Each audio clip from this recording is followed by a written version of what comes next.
let's hit the road and get this party started. Let's go. Oh, isang dentistry student at isa naman pong Air Force Reservist. Ayan na. Very interesting lineup. Good luck. Top 4 answers are on the board. Ano ang meron sa bus? Wait. What the fuck? So premature. Tapos yung question, pero Jay, you have to answer. Ano yan? Sting wheel. Nagtitinda. Okay. Eto, tutuloy ko Itutuloy ko. Anong meron sa bus na wala sa jeep? Pwede. What? Sting wheel. Boring. Sarah, anong meron sa bus na wala sa jeep? Aircon. Konduktor. Aircon. I know when you ride a jeepney, there's no aircon. Sarah, final round, pass or play? Pass? Pass or play? Play. All right, let's play. Let's go. Play the final round. Angelica, ano ang meron sa bus na wala sa jeep? Ticket. Okay. In jeepney, you pay fare. In bus, you pay tickets. That's right. Ano kayang meron sa bus na wala sa jeep? Aircon. Madaming gulong. Madaming gulong.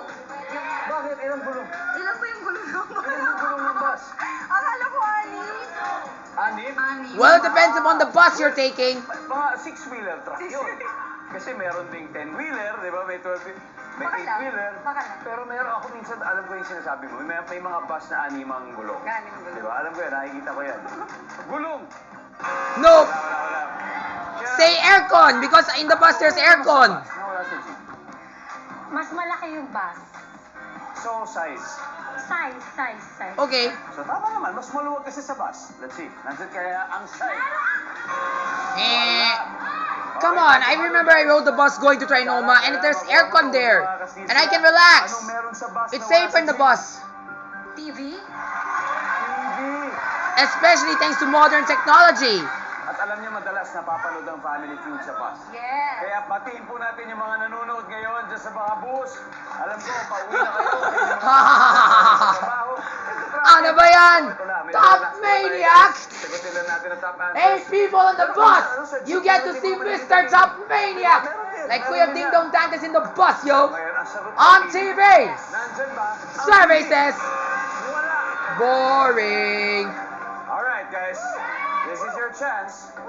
Now it's time to Ano steal. ang meron sa bus na wala sa jeep, Jay? Aircon. Correct! Kalimutan mo yung aircon.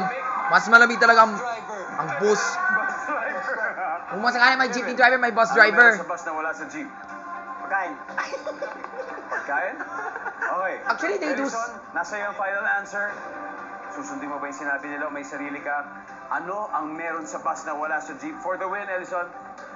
Based sa pag-huddle namin, ang best answer namin is aircon. Correct! I agree with that. Because there's aircon in the bus. Ooh, ang lamig dyan. May lamig sa bus. Don't you regret it. If you keep on riding the jeepney so much that you will regret of having aircon in a bus. Number 1. Told ya. Looks like you girls are having a regretful time right now that you didn't even say the aircon. Sayang lang eh. Maraming seats. Sayang lang, you're getting there. One lady said the size. It's already getting close na talaga eh. Size and seats. Baka mali mo, the size is the same as the jeepney. But what you do not know is maraming seats. Nag-enjoy naman ako. Because in the jeepney, it can accommodate up to 20 seats. 20 people pala. Or 22. But in the bus, it's up to 48. Di naman masakit. Sayang. Di naman masakit. But a good try anyway. Okay lang yan. Very good. Kasi ang tanong nga po, pwede bang bumalik din kayo? Pwede mo tayo bumalik kayo. Hindi niyo po kami. Mananalo na kami.